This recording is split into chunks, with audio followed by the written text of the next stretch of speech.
Assalamualaikum warahmatullahi wabarakatuh. Salam sejahtera untuk kita semua.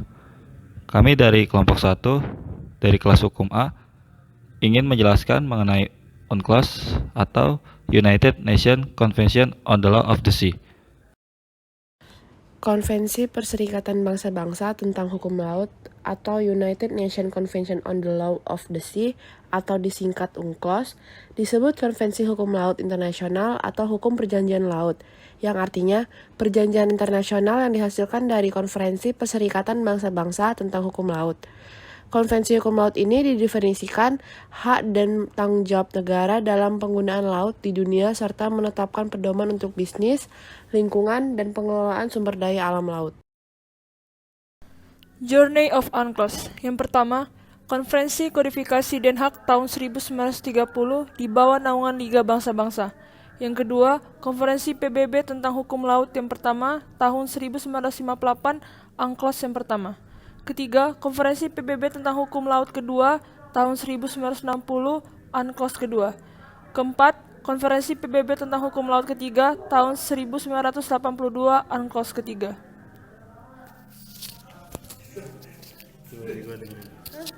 Jernih nggak?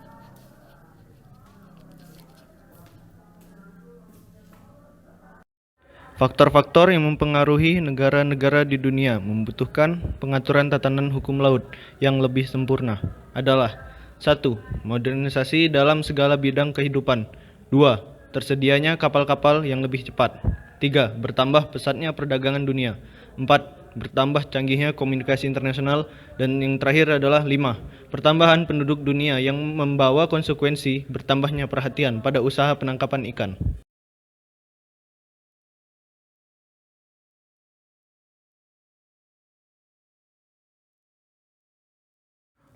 Konvensi Hukum Laut 1982 merupakan puncak karya dari PBB tentang hukum laut yang disetujui di Montego Bay, Jamaika 10 Desember 1982.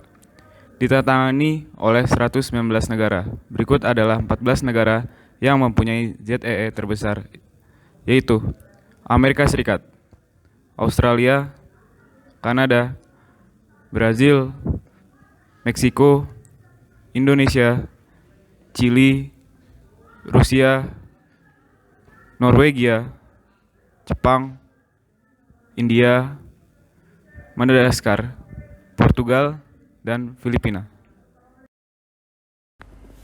Selanjutnya, Deklarasi Juanda merupakan perjuangan bangsa Indonesia untuk memperjuangkan batas wilayah laut, sehingga wilayah Indonesia merupakan suatu kesatuan yang utuh dilihat dari berbagai aspek, yaitu aspek politik, sosial budaya, dan pertahanan keamanan. Deklarasi Juanda pertama kali diucapkan oleh Insinyur Juanda Kartawijaya pada tanggal 13 Desember 1957. Juanda Kartawijaya sendiri merupakan Perdana Menteri yang diangkat oleh Presiden Soekarno menggantikan Ali Sastro Amijoyo. Ide untuk mengubah hukum laut Indonesia muncul pertama kali pada tahun 1956. Ide itu muncul karena adanya desakan dari Departemen Keamanan Republik Indonesia untuk memperbaharui hukum laut yang lama, Ordo Nanti 1939, yang membahayakan kepentingan Indonesia. Pada tanggal 17 Oktober 1956, Perdana Menteri Ali Sastro Amijoyo menyetujui ide pembaharuan hukum laut Indonesia. 1 Agustus 1957, Insinyur Juanda mengangkat Mokhtar Kusumatmaja untuk mencari dasar hukum guna mengamankan keutuhan wilayah Indonesia. Akhirnya, Mokhtar Kusumatmaja memberikan ide mengenai asas archipelago yang telah ditetapkan oleh Mahkamah Internasional pada 1951, seperti yang telah dipertimbangkan oleh rancangan undang-undang sebelumnya yang tidak dijalankan dalam hukum laut Indonesia. Sebagai alternatif terhadap rancangan undang-undang itu, disusunlah asas negara kepulauan. Dengan menggunakan asas archipelago sebagai dasar hukum laut Indonesia, maka Indonesia akan menjadi negara kepulauan atau archipelagic state, yang merupakan suatu eksperimen radikal dalam sejarah hukum laut dan hukum tata negara di dunia.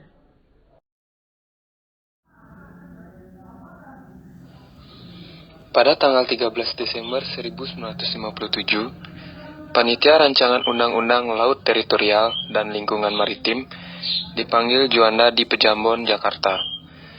Ketuanya Pirngadi dan Mohtar Kusumaatmadja kemudian menjelaskan peta Indonesia yang sudah menggunakan konsep laut yang baru sebagai wilayah teritorial Indonesia, bukan hanya 3 mil atau 12 mil dari garis air rendah. Hasil rapat kabinet kemudian memutuskan konsep yang menyatakan bahwa segala perairan di sekelilingi dan di antara pulau-pulau di Indonesia merupakan bagian yang tidak terpisahkan dari daratan dan berada di bawah kedaulatan Indonesia, diterima sebagai hasil rapat. Meskipun deklarasi Juanda belum diakui secara internasional, namun oleh pemerintah Indonesia, deklarasi ini disahkan melalui keputusan Undang-Undang PRP nomor 4 bulan Februari tahun 1960. Undang-undang ini kemudian diperkuat dengan keputusan Presiden nomor 103 tahun 1963. Pengesahan deklarasi Juanda ini menimbulkan kecaman dari dunia internasional.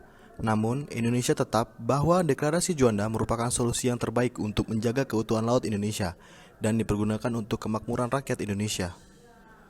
Perjuangan ditempuh bangsa Indonesia untuk mendapatkan pengakuan terhadap deklarasi Juanda dengan mengikuti konferensi hukum laut yang diadakan oleh PBB dalam UNCLOS pertama, United Nations Conference of the Law of the Sea, di Jenewa, Swiss pada tahun 1958.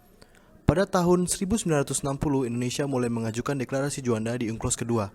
Perjuangan tersebut belum berhasil, namun pemerintah berusaha menciptakan landasan hukum yang kuat bagi deklarasi Juanda pada tanggal 18 Februari 1960. Meskipun pada awalnya deklarasi Juanda banyak ditentang oleh beberapa negara.